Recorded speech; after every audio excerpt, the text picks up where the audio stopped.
Shape the Podcast, a podcast all about sharing hope and positive energy, maintaining mental health. Get ready for the show. Here we go.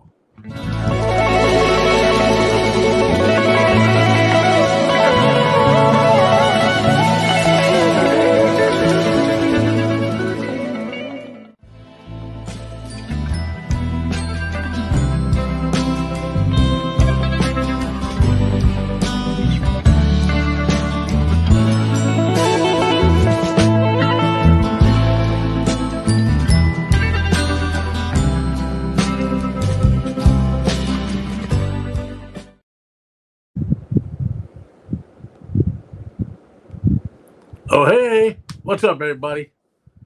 It's your host. You know me, Mr. Kyle Waller. How's everybody doing tonight?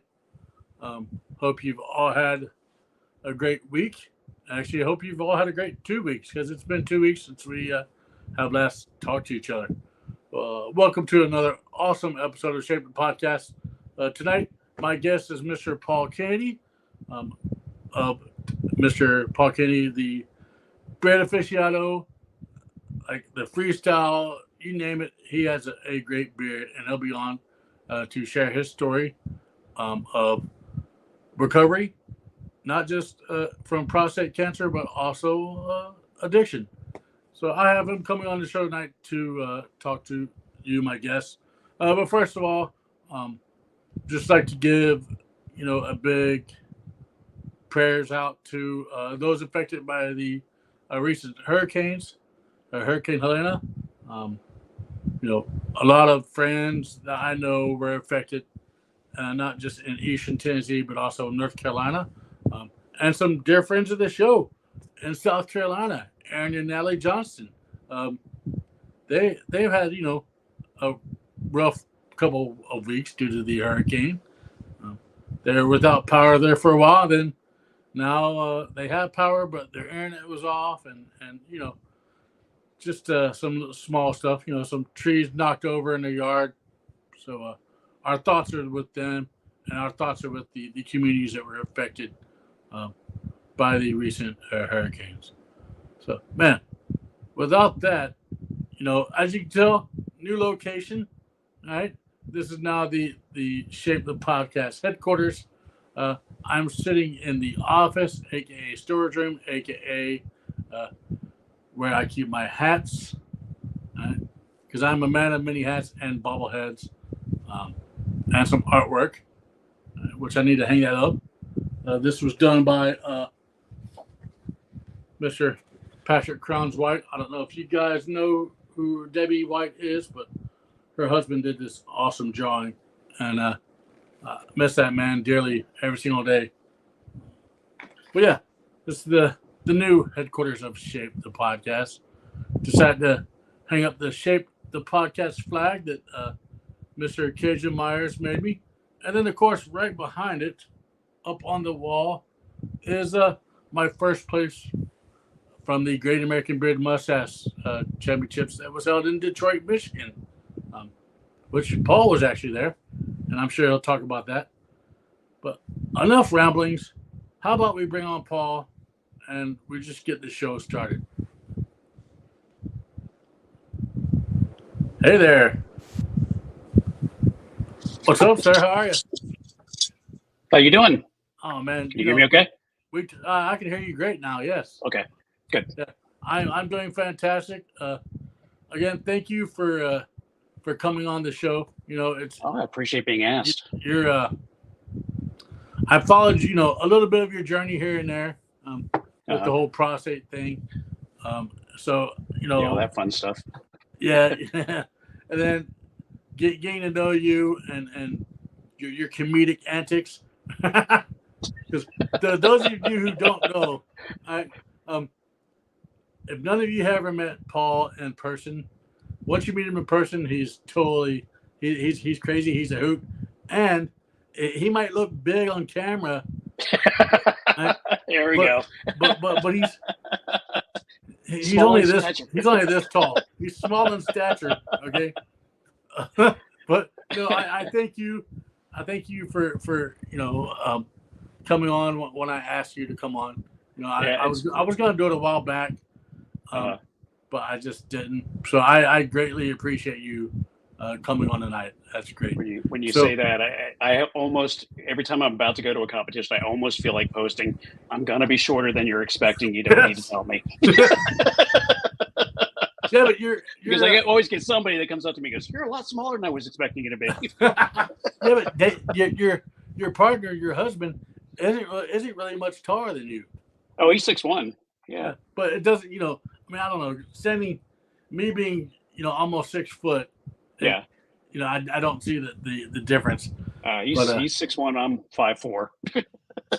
If 5'4" on a windy day. if Paul did not have the white in his beard, I'm sure he could pass and get the kids menu at any restaurant. Okay. If I take the beard off, yeah, I'm 12. Yes. Well, most of my followers on here know Chris and Corey Wilson. Yeah. I don't know if you've ever met Chris, but he's also I met them at Nationals last year. Yes, he's also a small stature guy. So yes, I everybody kids him, Yeah. but they're great individuals. But yeah, man, they are. Thank you again for coming on tonight. Introduce yourself, because I know you as Paul Kennedy, the freestyle aficionado. I mean, but that's the breeding side of Paul. But a lot of my viewers don't know who you are. So go ahead and introduce yourself to the viewers. Paul Kennedy. I live in Fort Worth, Texas. Originally grew up in the DC area, but I've been here in Texas about 27 years now. It was 97, whatever that math comes out to. But I'm with the North Texas Beard Alliance Club here in Fort Worth, and then I'm also with the Talking Beards Club online. Been competing since 2014. And I kind of came into that the way a lot of other people do. I found the Whisker Wars show on Netflix, binged through that, and then had to find a competition. So I found one here in Fort Worth, and that was what got the whole ball rolling. Nice, and that's just part of your story, Oh yeah. Let's go. That's just a sliver. Let's go back, and talk about the journey that came first, which was your addiction. Right. It was I had an alcohol problem, and I was one of those stupid drunks too. I didn't drink at home. I had to go out to drink and then drink at home. So I was one of those kind of drunks. Yeah. But it was 1999 when I decided to quit. So it's almost 25 years. It'll be 25 years in November, the first week in November. So, but yeah, it was scary times like then. It was damaging to my career, a relationship I was in, financially. And it caused all kinds of problems. I never had any legal issues, like I never got a DUI or any of that type of stuff. But it was some rough times. I think what finally tipped me to getting sober is I woke up on a Sunday morning and I went out into the front yard and my car had a little bit of damage to the front end. It looked like the fender of the wheel had been banged up. And I have no idea how or what happened. Still don't. And that was enough of a wake up call for me. It wasn't enough damage like where I did something major. It was just like I probably hit a post or something. Yeah. Kind of thing. So it was just small damage, but it was enough of a wake up call that I saw that and I thought this could have been a whole lot worse. Yep. I could have been hurt. I could have hurt somebody else. I could have done some significant damage to something. And the fact that I didn't remember it or know it scared the hell out of me. So that was when I decided, that's enough. Yeah. And, so was that it that during that, or did you say, hey, I can do this one more time? Well, up until that point, I've been kind of trying to control it on my own. I tried to limit how much I drank or how much money I could spend when I went out. I don't want to take a little bit of cash so that way I couldn't drink any more than that. But I'd always have my debit card on me, so so I always managed to get more money. Catch 22, Paul. Yeah. So, but I had tried a few times where I just kind of was like, let me see if I can go a week. Let me see if I can go a couple weeks, and I failed every time. So when that finally happened, I got on online and started looking around at like different programs or what I should do, just any kind of advice I could find. The internet was still kind of young then, but it was still, I found AA's website, and they had do you have a problem quiz that you can take? And it's probably the only test I've ever completely aced. So that's crazy. Like, yeah, that's enough. So I looked for a meeting. It was in my area, and was absolutely just terrified to go in there. Sorry, my wife brought me a charger, and I was trying to. Okay. But that's what I was trying to find an outlet. But give me 1 second, guys. All right, go ahead. I gotta before the show started, my iPad was at 5%. It's at 25% now, so I don't want to die during this. Uh-huh.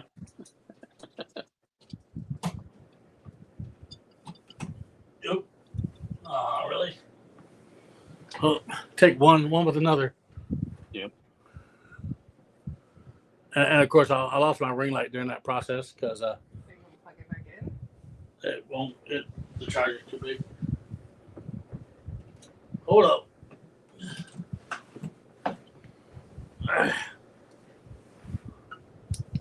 The things that lawnmower and a people leaf do. blower next door. What's up? I said I hear a lawnmower and a leaf blower next door, so I hope it doesn't get too loud. Oh no, you're good. All right. Okay. So enough distractions. Now I got my iPad plugged up. Your lights on. You're good. Yes. So yeah, let's go. Let's get back to where we were. So it was November of '99, and I decided I'd give AA a try, and I just remember the actual terror of going into that meeting, and it was also kind of one of those things like, if I do this, then the people know me. That people that do know me know I'm doing this. Yeah. And like, fuck, I can't go back. You know what I mean? That's always. It was always the scariest thing was making that first step into those doors. Like I remember when I first went to AA. I mean, of course, I went to AA for all the wrong reasons. I went to AA to keep a girlfriend that I was dating. So I got sober for a woman because she got sober, so I thought I had to get sober too. I totally can sympathize. As my wife was looking at me, yes, I did stupid stuff like that for a woman. Okay. Well, part of that was also part of one of the reasons I went into AA, is I was trying to save a relationship that was falling apart, trying to save my money, and then also just get my head together. Yeah. The relationship still ended up falling apart anyway. I mean, I ended up getting left because I wasn't fun anymore once I sobered up. It's funny because the relationship as well ended up falling apart because I didn't want to stay sober. Yeah. I didn't want to stay sober. So yeah, it's crazy how that works. Yeah. So yeah, there were several reasons why I went in. But ultimately, with sobriety or beating any kind of addiction, you have to want it for yourself. Yeah. And if you don't want it for yourself, then you're not going to succeed, really. And that was one of the mindsets I had to get into at that point. That I'm not doing this for somebody else. I'm doing this for me. Yeah. And that's what kind of helped me focus. That's amazing. Yeah. And it's amazing that you saw that. You know what I'm saying? Yeah. Because it took me a while. It took me a while to see that. Mm-hmm. And it really didn't click till I became homeless, because mine led me to be homeless. So it really didn't click until I became homeless, and I was like, yeah, I can't do this. So that's amazing that you were able to see that off firsthand. Yeah. Yeah, and I really struggled at the beginning. I'm one of the lucky ones that once I went in, I stayed in and stayed sober. So I haven't had a drink since that first initial meeting. Wow. But it was such a struggle because at that time I was working as a project manager, so I'm always in my head everything is 3 to 6 months out. Mm-hmm. So I'm like in November and I'm like, oh great, Christmas. What am I going to do New Year's Eve? What about Christmas parties? Yeah. All that was going through my head, and then you're like, oh my God. how am I going to do this? Yeah. Yeah. And I guess it was the one day at a time principle that AA teaches, which really kind of saved me, because it was like one of if you think about it, it's I just need to get to the end of the day today. If I can stay sober till I go to bed, I can start all over again tomorrow. And that's what like for me, that principle right there, that also helps with just anything, Yeah. If I can make it through this hour, without thinking about suicide, or or if I can make it through this hour without doing anything, then that's what it is. And by the way, hello, Billy, and Billy, my prayers go out to you and your family. Billy's dad just passed last week. Sorry. So yeah, he's a great individual. But yeah, I mean that whole thing right there, that goes with with a lot of things, Yeah, it was probably the hardest concept to get, and once I did get it, it was what made it work for me. Yeah, because you're not being an alcoholic. That's all you thought about. The drink, the drink. Exactly. You never thought about the drive to stay sober. Yeah. Like, nobody ever thinks about that. Yeah. Wait, if you were having a problem that day, you had a beer. Yeah. What do you do when you're having a problem that day and you're sober? Yeah. Those Now are the things you have to relearn. Yeah. Now you just have to deal with the problem. Yeah, exactly. Instead of hiding from it. Yeah. You just have to deal with it, but you find other things to take the place of that, such as bearding. Yeah. You go from one addiction to another. Yeah, there was a long gap for that one. Well, that's awesome that you did that. I mean, that's great. And like you said, you're coming up on 25 years. Yep. Yeah. I still don't participate in AA anymore. And I know it's just kind of an area that's a little controversial. I know some people really love the program, other people don't. At the time, that was really all there was. Yep. There weren't any other type of sobriety programs. I'm not going to say that it's a stepping stone to help people, but it's there to help people. Right. I mean, I know people that are in the program. A couple of people that I'm going to have on here probably next year. Mm-hmm. One of them was my sponsor in AA, and but those people have helped me be the person I am today. Yeah. So I cannot never knock a program that has helped me. Well, I'm not knocking it. I'm not trying to knock it. I still believe it's a very good program and it does work, but there were just some things in it that I don't know, it just didn't click for me, right? So yeah, but like for me, it was the whole higher power thing. That was one of the ones I struggled with because I'm not a religious person. yeah, neither am I. So I had to get past that whole the whole God concept of the whole thing. You know what I'm saying? Like I had to get past that because I'm like, nah, because this is not this is not who I am, nor what I turned to during that that whole higher power. I chose to look at the will of the group that I was in. The AA group, the collective will to get sober with them. And that's what I kind of used as, the guiding higher power.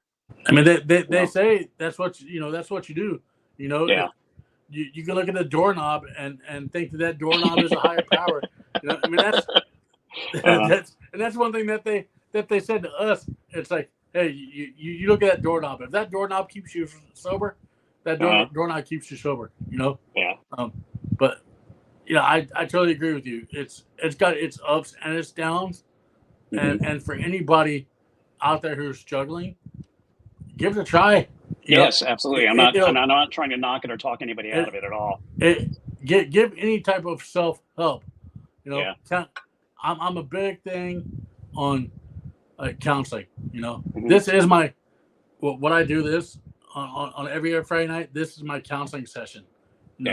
Because you've seen the show. There's not usually there's not a show where I don't cry. And Well, hopefully I won't do that to you. well, we'll see. We'll see, Paul. Okay, Or maybe that could be a challenge. the night is still early, my friend. Yeah. But you know what I'm saying? Like this, like you find that, anybody out there, you find that whatever can help you. Yeah, you find what will work for you. Yeah. So and you make it work. It's worked for you for 25 years, sir. But you got to put in the work too. Yes. So and that's a struggle, I'm sure. One thing about AA I really did like was, and it's probably the most brutal part of it, is the fourth step. And that is where you have to do a complete inventory of yourself. Yeah. And take responsibility for the things you've done, the feelings you've had. Yeah. Find out why you're doing these things, and it's almost a very brutal self-evaluation of everything. It's hard. It's rough. And I almost recommend that even if you're not having an alcohol problem, do this. Yes. Just because it is such a cathartic thing to do. It'll change your perspective. Yeah. On not just yourself, but on others, because on your own viewpoints. Yes. Too. Because here's the thing, that the whole fourth step thing, that was also one of the most difficult points of my life, because I wasn't seeing my part in the whole situation. Yeah. I wasn't seeing that. Other people were. Yeah. But I was seeing those people as my problem. But that's part of your healing journey that you have to do this, and it really does make such a difference, because you really see what your responsibility in all this was. And it's one of those things to where, like I told you earlier, now I can sit 50 feet from alcohol and it doesn't bother me. But like that fourth step for me, well, once I did all 12 steps, guess what? I started over again. And I did that inventory, I recommend doing it. I did that every single time. And I would end up finding some type of character defect all over again. Something that didn't come out the first time, I found it the second time. So like or you said, something new.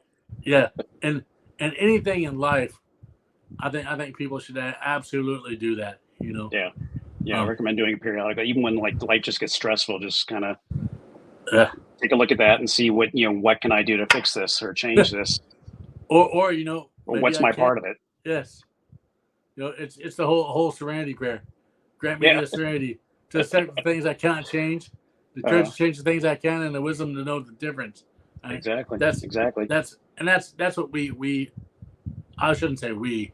I forget that a whole lot, and because there have been some stressful times in my life, to where I could have totally changed those, and then there have been some stressful times in my life to where I thought I could change them, and in all retrospective, it wasn't mine to change, So, yeah. And by the way, I do see everybody commenting. Mr. Sills, how are you, sir? Mr. Rodriguez, what is up? And Brian Coyne. That's why I had to put my glasses on. I can't see. Brian Coyne, how are you? Well, some people are watching from Facebook. Some people are watching from YouTube, because I actually have this broadcasting from YouTube and Facebook tonight. Because I wanted everybody. Comments, but I don't know where they're coming from. I wanted everybody to hear Paul's story. Yeah, so that's great. So you had the 4 steps. So how were the other steps? Like, how was that for you?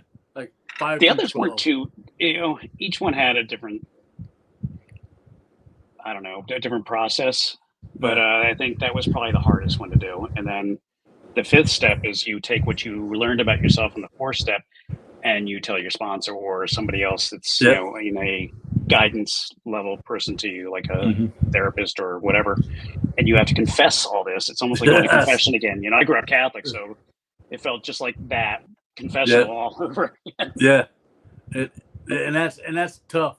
Like for me, my sponsor knew a lot of my story going in, because my sponsor was already friends with the woman who I was dating at the time.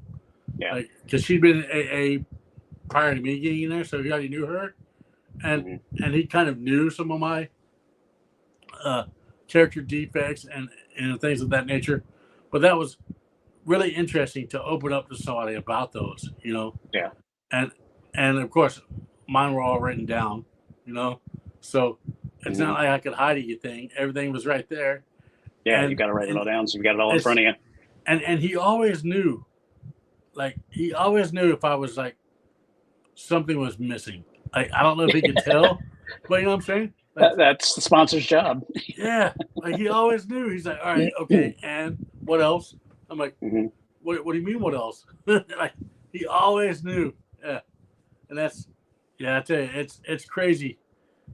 Those steps, and Well, it's good to take those and to your daily life, like you said.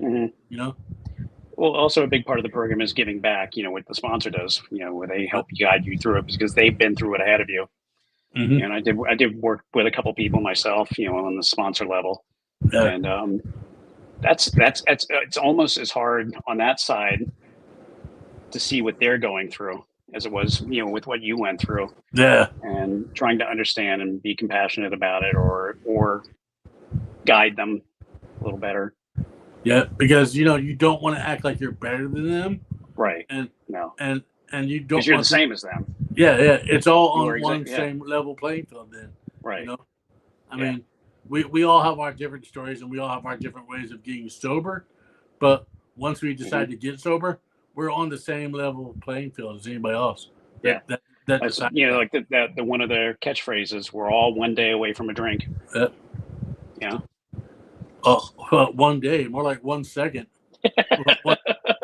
Especially, I'm here to tell you, with today's society and the things that have gone on in the world today, I'm surprised that I don't drink as much as I do, and I don't drink much. Yeah, with all the division that's going on right now, and everything, it's a mess. It's a hurricane. Drink up. Yep. Yep. Oh, it's an election season. Drink up. It's crazy. But I actually doing this has helped me cut down my drinking a whole lot, because it doesn't. That's why I don't drink in competitions hardly anymore. I don't. It's not fun, Like, drinking was never really fun for me. Drinking was always just to mask something inside of myself, but it also helped me feel like I was one of the others, that I belonged. Right. And that's a hard thing to deal with when you're sobering up too. Is fitting in. Yes. Because you don't know where you belong. You feel awkward with a bottle of water, or or not drinking anything at all. And it's that's a tough one sometimes. Or you go to your first bar sober, to listen to a band, okay, and you're with a bunch of sober individuals, but you're like, look at that look, Yeah. But I mean, it's crazy how that is though, and it's amazing though when we take those things and we change our lives around, how much more we see life in a better. Oh yeah. In a better light, Yeah, you're seeing what's actually happening. Sometimes it's terrible. Sometimes you're like, man, I wish I. Yeah. That is a double-edged sword, seeing what's happening. Yeah. So that you did that. So let's talk more about. Everybody knows your. How did you discover bearding? I kind of mentioned it earlier. I found Whisker Wars. It was on Netflix back at that time. I don't think it is anymore. Yeah. And I just kind of watched a couple episodes of that, and I thought this was so fun, and just ended up binging the whole 2 seasons. And I'm like, I want to try this. So I found a competition that was in Fort Worth here, and that was my first one. It was in November of 2014. It was right around the way different time frame. Way different times back then. Yeah, it was. The competition atmosphere was a lot different back then. Yes. Well, it was more adult oriented, and it was more party. Yeah, and now it's gotten to be more family friendly, and more. I think it's a little more focused on charity. But either way, I loved it both ways. Yeah. It was the party atmosphere was fun too. And by the way, hello, Nikki. Hey, Nikki Rizzola. Love that young lady. I love her. Yeah, she's great. So you did breeding. Mhm. So that was, and as we talked, you have accolades, you have the championships, you have all the awards. Well, I started out doing groom beard because I had just like a little 4-inch beard back then when I first got into it, and did that for you got some 2 or 3 years. Beards? Hey, no. This 4-inch beard got me that, okay, sir? And then as I started getting a little longer, I started doing full beard style mustache, and then that kind of led into the freestyle. It's just, I mean, and people have, if people that are watching, the majority of the people know about breeding, but those who don't, I tell you, look it up. It's more than just facial hair. Because we are, it's community. Yes, and it's something you're giving back. Yeah. You're giving back to those who were less fortunate. I've been in it since 2015, and I've helped raise, I don't know, hundreds of thousands of dollars for charity. Something that I never thought would be possible. And of course, in 2015, I was also drinking. Some of those times I would get blackout drunk at beard competitions. But it's way different now, Yeah. But I won't tell you what I think about it now. I think that it's the direction has changed, and I think it's hurt a little bit. I think we need a little bit of both. I think we need a little bit of the party atmosphere and some of the competition. Right now it seems like every competition has very family friendly. Yep. I think sometimes you need it. The adults need to play too. Yes. I and I'm not saying one or the other. It's I think you need a little blend. So that's amazing. So yeah, people, if you're friends with Paul, if you're not friends with Paul, just type his name up. You will find some of his breeding creations. This man is a wizard when it comes to freestyling. It's so soft and so whimsical. Yeah. So let's get into. I'm sorry. I was going to say the COVID shutdowns. Yeah. Is what really got me on the freestyle because all the competitions went online. Yeah. You would have like a day or two or something to prepare for your video that you had to make to send in, and that's why I decided I'm sitting here at home. Let's play with the freestyle and try it. And that's when kind of how I fell into it because it was one of those things like with the online competitions, if you messed up, you could wash it out and start over. Yeah. But you can't really do live competitions. I semi-retired during COVID. Yeah, that was my time to sit back and kind of retire because I'd been go with it, Yeah. I was with the Derby City Whisker Club out of Louisville. That's when I first started my breeding journeys, and it was I was with those guys, and then I started with the beard brands and hung out, started doing that. So yeah, I was go, and so when COVID hit, that was my time to sit back and I was done. I was done with bearding when COVID hit, and then I kept on having friends contact me saying, "Hey, you need to get back into it. You need to do this online competition. You need to do this. You need to do that." And so I got back into it. But yeah, it's been way different. So I was going to say, you have a nice pin on that hat, sir. And that is my prostate cancer. Yes. So let's speak of that. When did you find out about that? I was diagnosed in January of 22. But that all started actually in the summer of 21. There's COVID. Because the diagnosis process is a really long, drawn out pain in the ass, literally. it's a lot of poking, a lot of prodding, and all that stuff. Yeah. It started out, I went for my routine physical and just on a gut feeling, asked my doctor about a PSA test. Yep. And that's the test they use to help diagnose prostate So cancer. is that a blood test? It's a blood test. Right. Yeah, it's PSA stands for prostate specific antigen. Okay. And what they're doing is checking the levels of that, and that's a chemical that the prostate gland makes. Every guy's got some PSA in them. Yeah. So what they do is they check the levels of that, and there's a range of 1 to 4. It's considered your normal range. And my first test came back at 4.25, so it's just slightly over. Slightly but the thing I like to talk about about all this is my doctor did not initially want to do the test. They don't do it as part of the normal routine for men. They only do it if you either push for it, or if there's family history, or you're having some kind of issues. And that why is that really wrong? I don't know. I think it's just the guidance they get. But I looked at him and said, well, there's a lot of cancer in my family. I don't feel comfortable. Can we do it anyway? Yeah. And he said, yeah, okay, let's do it. And that's when it came back high. And even then, I had the doctor and the nurses saying, it's nothing to worry about. That's completely normal for a man your age. And it's nothing to worry about at all. We'll retest in a few months and see how things go. Yeah. So 3 months later, it jumped to 5 something. And that, I'm panicking at that point, and they're still telling me it's nothing to worry about. Yeah. Then another 3 months, they tested again, and it was 6 something. Wow. So at that point, I went to a urologist because I was like, I'm done playing this game. Let's find out what's going on. Let's really get serious about this. Yeah. So he sent me in for an MRI, and that found it was 1.5 centimeter lesion, is what they called it. And it was actually pushing out of the side of the gland. So there was kind of like a bulge on the side of the gland. Wow. So they considered that stage 2C. It and was you couldn't, still contained, but it was about to spread. Feel it? No, I had no symptoms at all. That is insane. Yeah. That's the thing with prostate cancer. They call it the silent killer because there aren't symptoms until it's very advanced.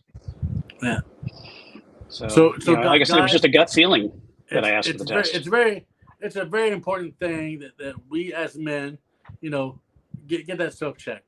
And I'm coming up on that age to where I'm gonna have to get it checked, because I'm adopted. That there's in my family tree there is cancer, so I do have that going for me. Yeah. But don't be ashamed to get your health checked, because your health is part of your mental health. And it's not the finger anymore. No, it's not the old 2 fingers. Some doctors still do that. Some doctors still do that, but the blood test is the easiest way to go.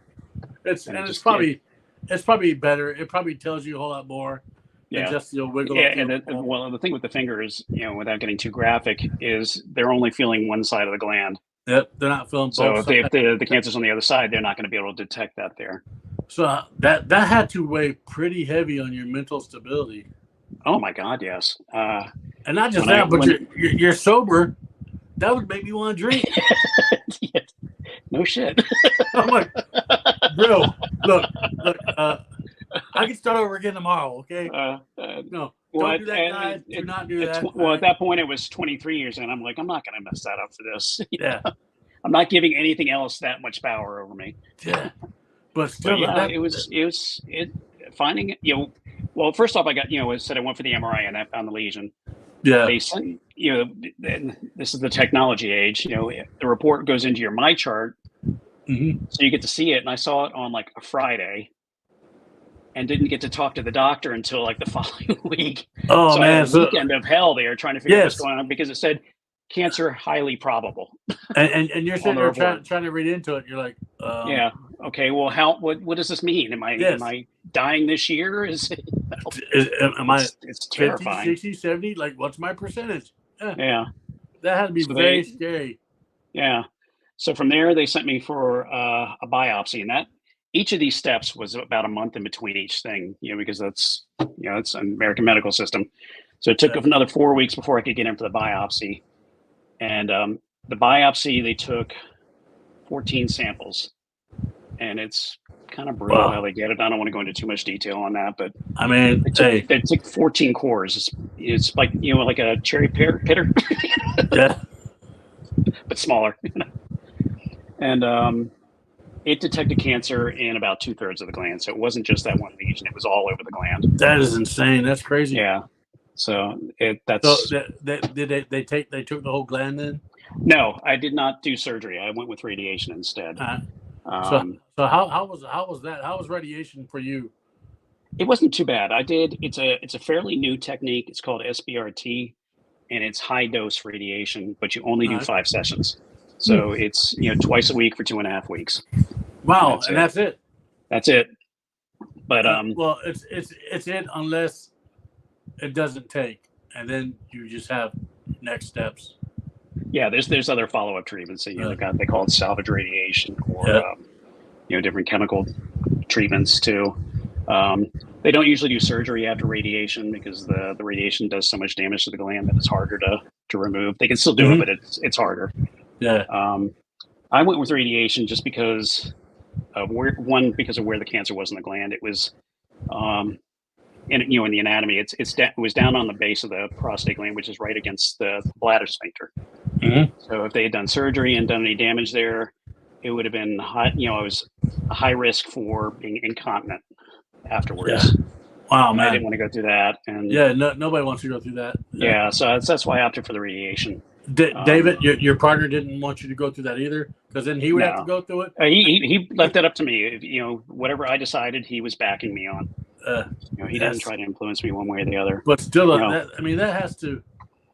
You're going through that. Here you are. You're 23 years sober. You find out you have prostate cancer. Right. Man, it takes a strong individual, brother. Yeah. A strong, And the thing is, I just turned 60 a couple weeks ago. But still, at that age, you're kind of getting into that settle down period. And then to have this thrown at you is it doesn't a kick in the teeth. Yes. And then you're like, oh, well, where's my bucket list at? Because now, I want to get this done just in case things happen in my lifetime. I want to get this done, Right. I mean, that at least that would happen to me.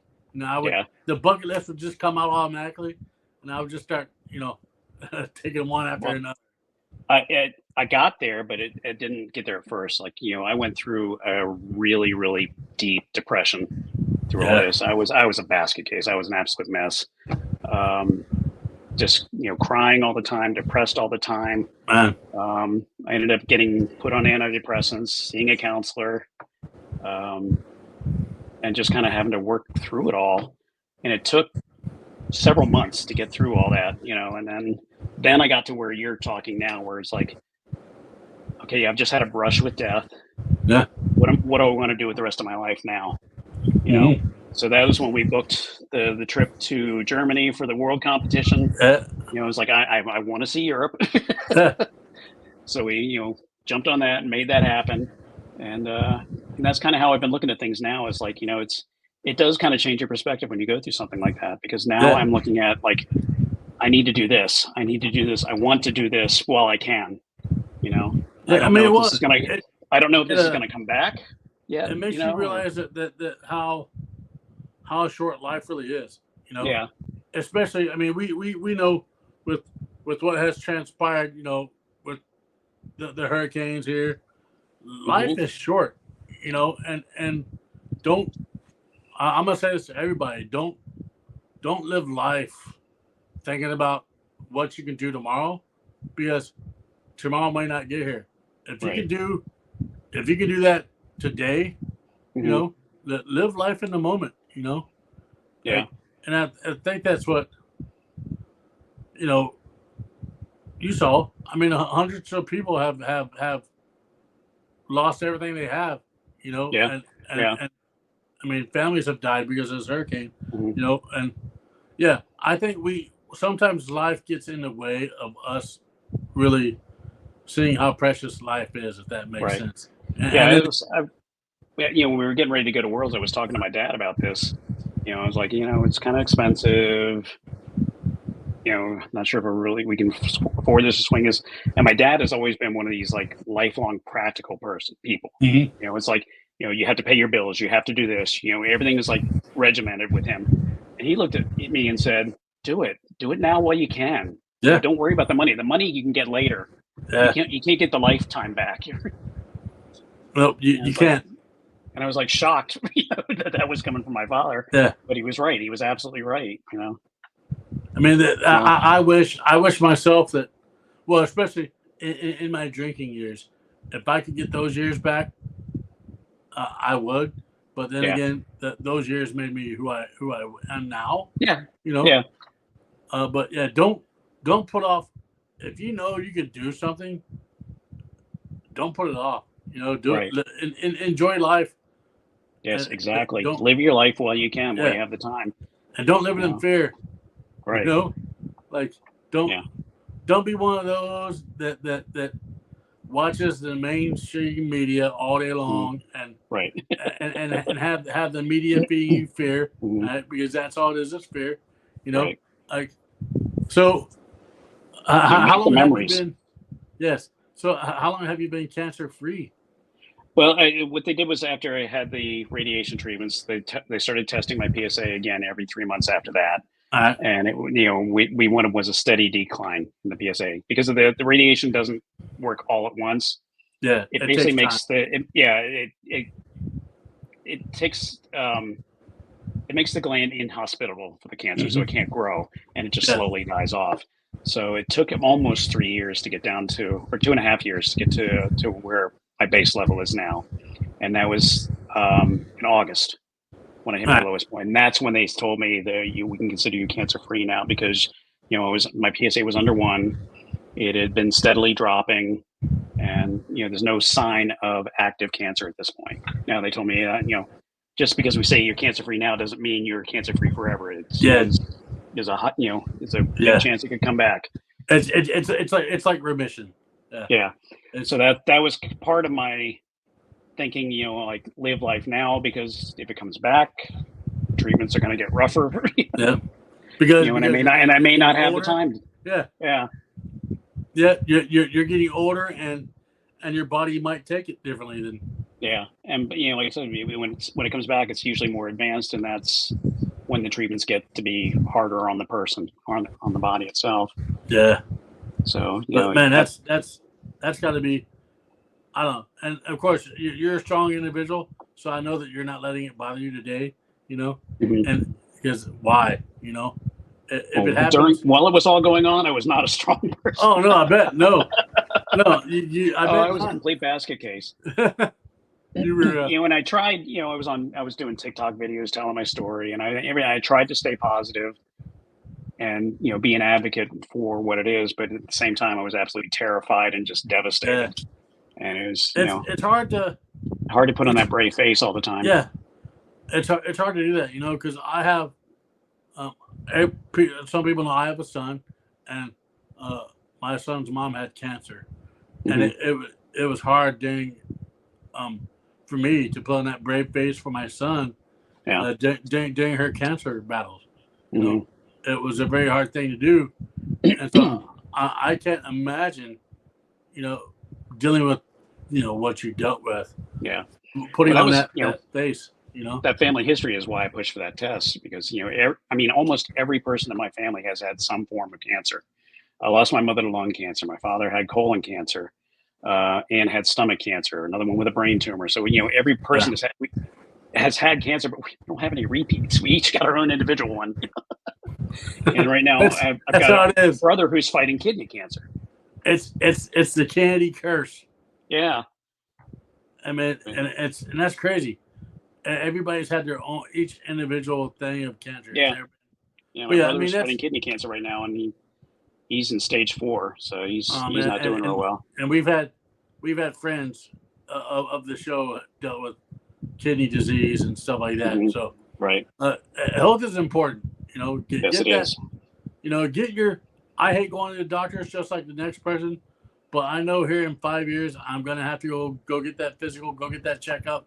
I'm gonna get that test done because. Well, if you don't mind me asking, how old are you? I'm 45. 45. You're right in that age now. Yeah, you should start doing that check. I'm 45, and I had the old prostate done, back when I was younger, because military makes you do that, But I've had some health issues in the past where I went to the doctor, like I'm diabetic. I'm diabetic. My twin brother is also diabetic. Now, are you a twin? Yeah, I am a twin. Yeah. Kyle and his name is Caleb. We're totally different than night and day.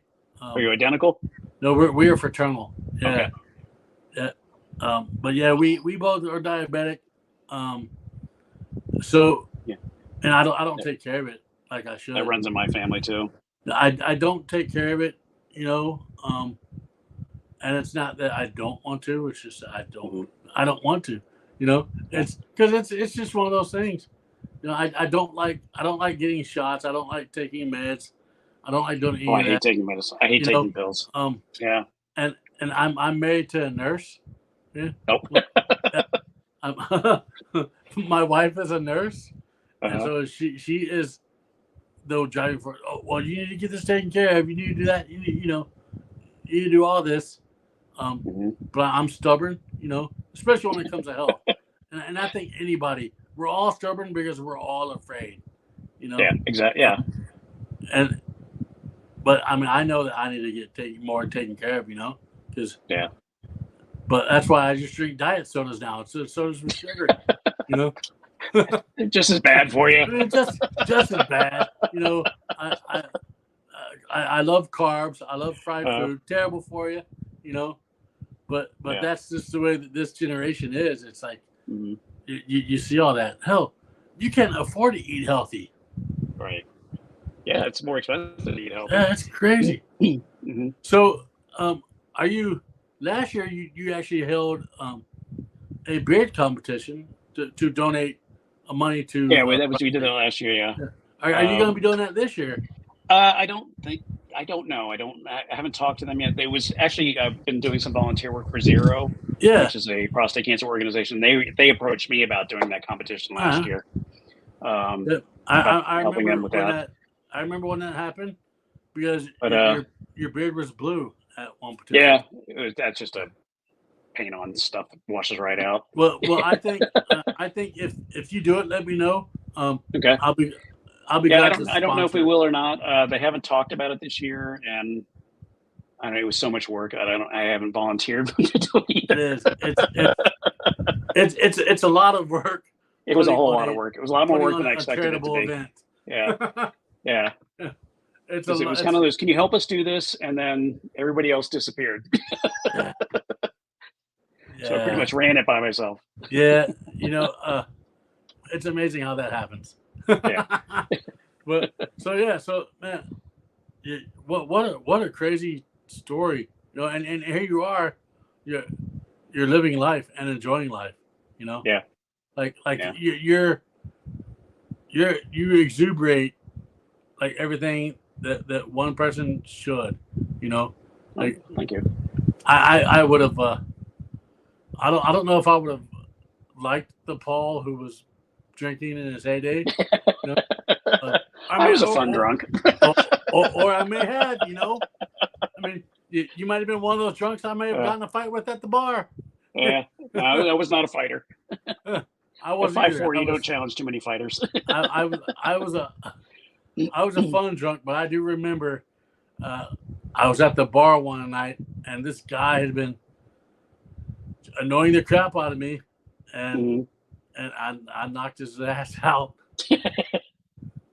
I mean, he had it coming to him, but man, we were going on almost 53 minutes, and we could talk longer, but I know that you have a night ahead of you that I'm sure you want to relax and talk to your spouse. And me and my wife are going to the Ohio State Buckeyes game tomorrow up in Columbus. Cool. Yeah, our nephew plays for the team, so this will be our first game. So we're actually not doing a beard competition this weekend. We're going to, and then what day? Today's the 5th. In 15 days we'll be celebrating our 3rd wedding anniversary. Oh wow! Congratulations. Yeah, that's awesome. So that's what we have going on. So before I wrap up the show, I always like to ask my guests if there's anything out there you can tell somebody who's struggling or who doesn't know what to do, you know, during difficult times in their life. What's something you could tell them? You and I, we kind of talked about this before we got on here, that right now we've seen a whole lot of people in our bearding community that have decided to embrace sobriety. Yeah. You know, I'm seeing posts every day of people that are got like 1 year or 2 years or 3 years. Yeah.